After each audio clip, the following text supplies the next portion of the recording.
Hello students, कैसे हैं आप सभी। आज के इस वीडियो में हम लोग डिस्कशन करने वाले हैं डिविडेंड डिसीजन के बारे में।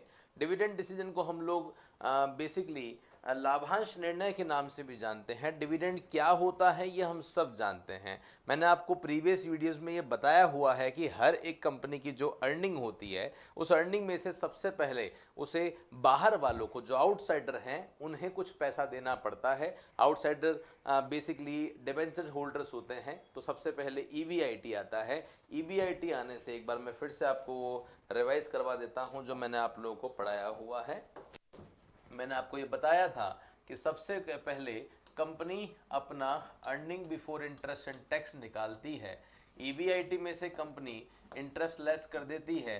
लेस करने के बाद जो आंसर आता है वो आंसर अर्निंग बिफोर टैक्स कहलाता है। अर्निंग बिफोर टैक्स में से यहाँ से हम लोग क्या लेस करते हैं, यहाँ से हम लोग टैक्स लेस कर देते हैं।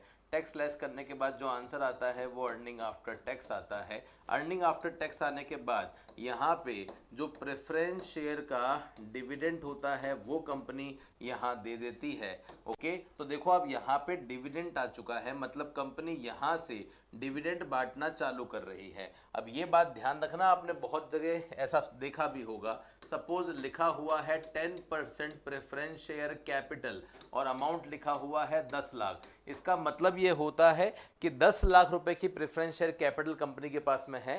कंपनी ने 10 लाख रुपए की प्रेफरेंस शेयर इशू कर रखी है, जिसपे कंपनी को 10% की रेट से डिविडेंड देना ही पड़ेगा। जब भी प्रॉफिट होगा इनको प्रॉफिट में से 10% आपको देना ही पड़ेगा। चलो ठीक बात है। ये जो बचता है ये बचता है earning available to equity share holder.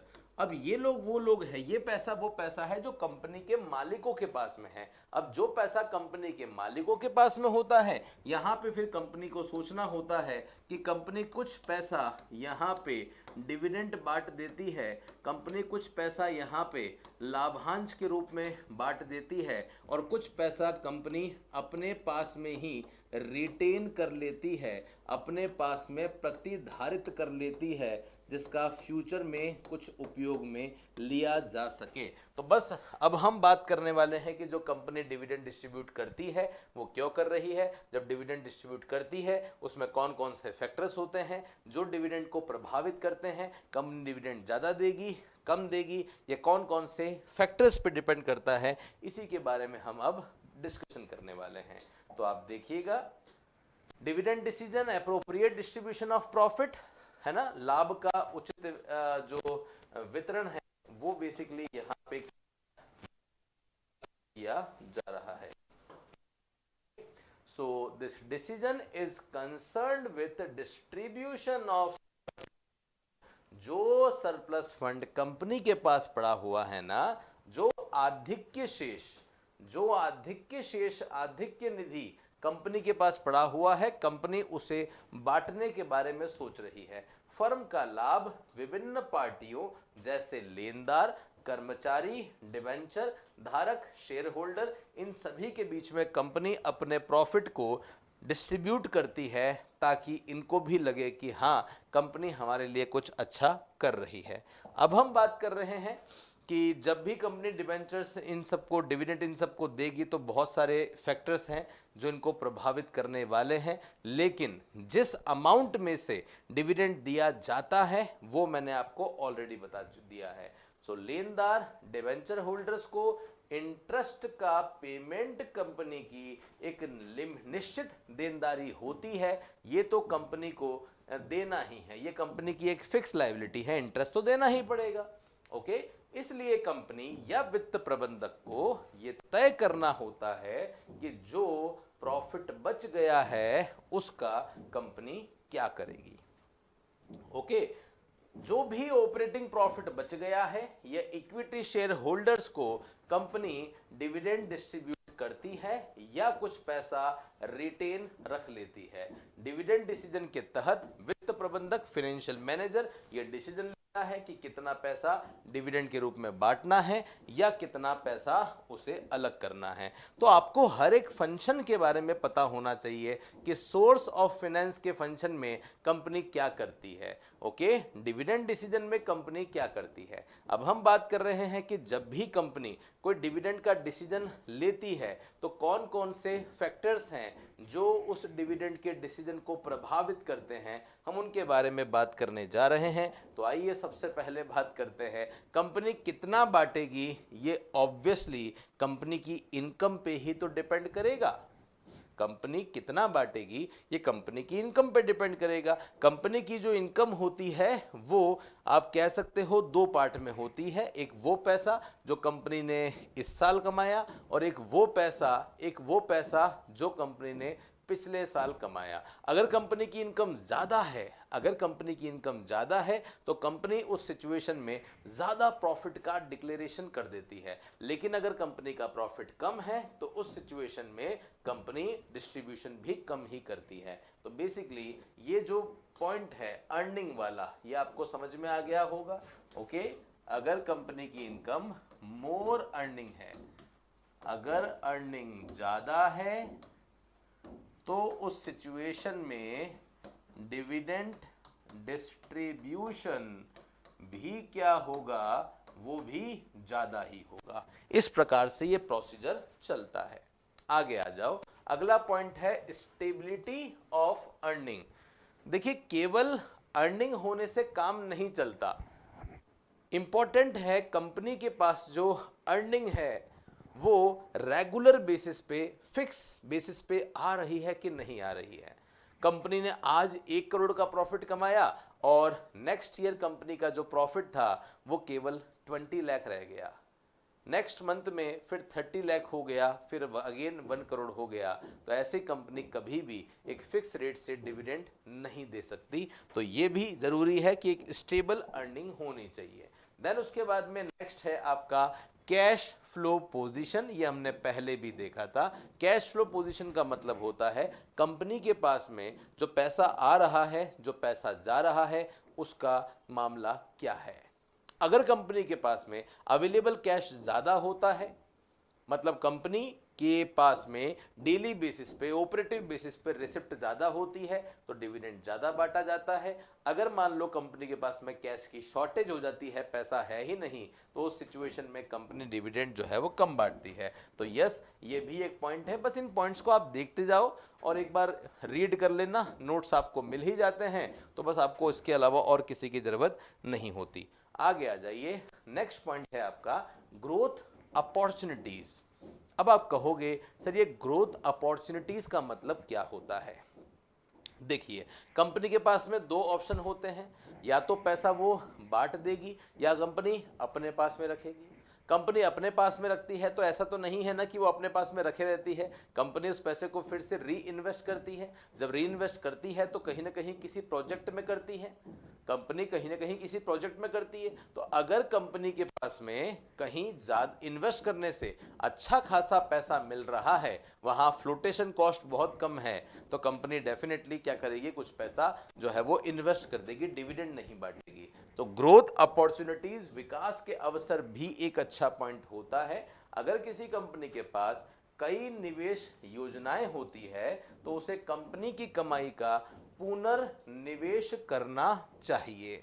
जब बहुत सारे क्या होते हैं, इन्वेस्टमेंट ऑप्शंस होते हैं, तो जो भी अर्निंग हो रही है उस अर्निंग को री इन्वेस्ट करना चाहिए। निवेश परियोजनाओं में निवेश करने के लिए कंपनी के पास में दो ऑप्शन होते हैं। पहला ऑप्शन होता है या तो कंपनी एक्स्ट्रा पैसा अरेंज करे या कंपनी के पास में पहले से जो पैसा पड़ा हुआ है उसको इन्वेस्ट करे। ओके, और प्रतिधरित आय सस्ता स्रोत होता है क्योंकि इसमें फ्लोटेशन कॉस्ट और कानूनी औपचारिक आवश्यकता शामिल नहीं होती। तो कंपनी वो जो पैसा रिटेन अर्निंग के रूप में रखा हुआ था, कंपनी उसी पैसे को क्या कर देती है, उसी पैसे को रीयूज कर देती है, री इन्वेस्ट कर देती है। देन उसके बाद में एक और पॉइंट आता है, वो आता है स्टेबिलिटी और ऑफ डिविडेंड, जिसे लाभांश की स्थिरता कहते हैं। अब आप कहोगे सर इसका मतलब क्या होता है। अब देखिए, कुछ समझने की जरूरत है। डिविडेंड की जो पॉलिसीज होती है ना वो अलग अलग तरह से होती है। कुछ कंपनीज ऐसी होती है जिनकी डिविडेंड पॉलिसी स्ट्रेट पॉलिसी होती है, आप कह सकते हो स्टेबल डिविडेंड पॉलिसी होती है। अब अगर पॉलिसी स्टेबल है, इसका मतलब ये हो गया कि शेयर होल्डर्स जो है ना वो सोचेंगे कि यार कंपनी बहुत बढ़िया है, कंपनी बहुत बढ़िया है, लगातार हमको कंपनी या ये कंपनी, सपोज मैंने रिलायंस में पैसा लगाया, लगाने से पहले मैं ये सर्च कर रहा हूं कि यार ये कंपनी कैसी है, डिविडेंड बांट रही है कि नहीं बांट रही है। तो मैंने चेक किया रिलायंस वाला हर साल एक मिनिमम गारंटीड कितना, सपोज 10% का रिटर्न दे रहा है, तो मेरा बिलीव उस कंपनी पे हो गया।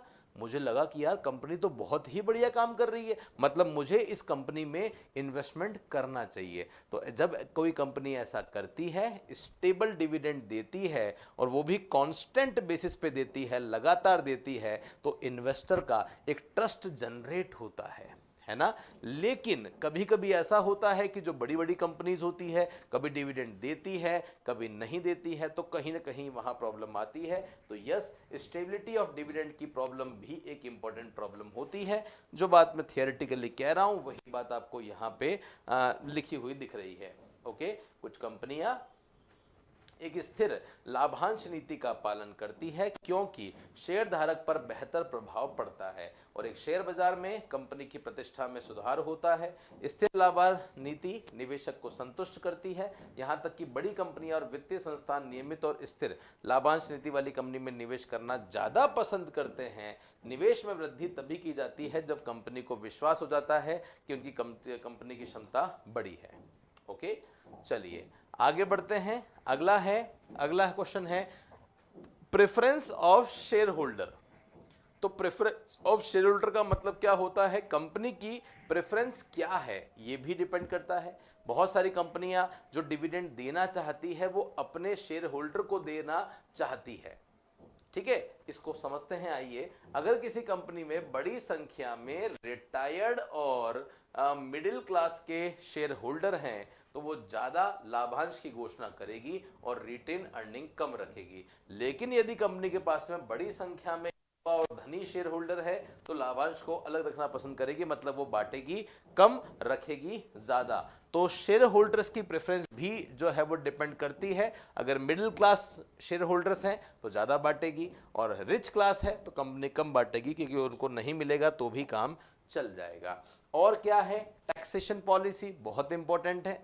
डिविडेंड की रेट जो है वो हमारी गवर्नमेंट की टैक्सेशन पॉलिसी पे डिपेंड करती है। अगर गवर्नमेंट की जो पॉलिसी है वो बहुत ज़्यादा लिबरल है तो गवर्नमेंट अच्छा डिविडेंड देगी। अगर गवर्नमेंट की जो पॉलिसी है वो बहुत ज़्यादा स्ट्रिक्ट है, कंपनी को ज़्यादा टैक्स देना पड़ रहा है, तो उस सिचुएशन में क्या होगा, उस सिचुएशन में कहीं ना कहीं जो डिविडेंड है वो भी कंपनी कम ही बांटेगी। तो यस, ये टैक्सेशन पॉलिसी भी एक पॉइंट होता है। देन उसके बाद में पूंजी बाजार के प्रतिफल तक पहुंच होता है कि कंपनी कैपिटल मार्केट तक कितना पहुंच पा रही है। मतलब कोई भी कंपनी जब शेयर इशू करती है तो उसके शेयर जो है वो सिक्योरिटी मार्केट में बिकते हैं। अगर कोई कंपनी ऐसी है जिसकी पूंजी बाजार तक पहुंच अच्छी है, मार्केट में अच्छी खासी डिमांड है, तो डेफिनेटली वो कंपनी ज़्यादा डिविडेंड दे सकती है क्योंकि डिमांड अच्छी है तो वो आराम से पैसों का जुगाड़ कर लेगी। लेकिन कोई कंपनी ऐसी है जिसकी डिमांड ही नहीं है,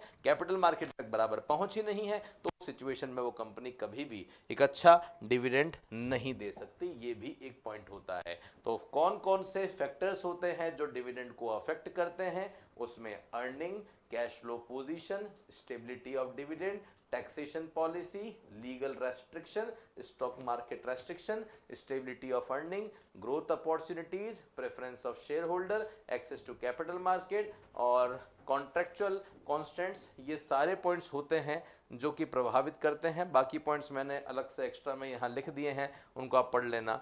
कॉन्ट्रैक्ट, कंपनी ने किस तरह के कॉन्ट्रैक्ट जो है कर रखे हैं, अगर लॉन्ग टर्म कॉन्ट्रैक्ट कर रखे हैं तो कहीं ना कहीं प्रॉब्लम आएगी, कंपनी खुल के काम नहीं कर पाएगी। इससे पहले था लीगल रेस्ट्रिक्शन, अगर लीगल रेस्ट्रिक्शन जो है वो बहुत ज़्यादा दे रखे हैं, है ना, अगर लीगल तरीके से लिख रखा है कि कंपनी के पास में अच्छा खासा कैश होगा, जब कैश होगा तो कंपनी बांटेगी, तो वहाँ कंपनी को बांटना पड़ेगा, तो लिक्विडिटी कहीं ना कहीं अफेक्ट होने वाली है। ओके, तो ये मैंने आपको बता दिया है गाइज। इसी के साथ में इसी के साथ में जो फाइनेंसिंग डिसीजन का हमारा पार्ट था, जिसमें हमने इन्वेस्टमेंट डिसीजन देख लिया, कैपिटल बजटिंग, हमने फाइनेंसिंग डिसीजन देख लिया और हमने डिविडेंड डिसीजन भी देख लिया है। तो ये सारे डिसीजंस हमने देख लिए हैं। तो होप सो ये सारे डिसीजंस आपको बहुत अच्छे से क्लियर हो चुके होंगे। नेक्स्ट क्लास में हम लोग फिर से मिलेंगे एक और फाइनेंशियल मैनेजमेंट के इंपॉर्टेंट कॉन्सेप्ट के साथ। तब तक के लिए लेता हूं मैं अलविदा। धन्यवाद। जय हिंद।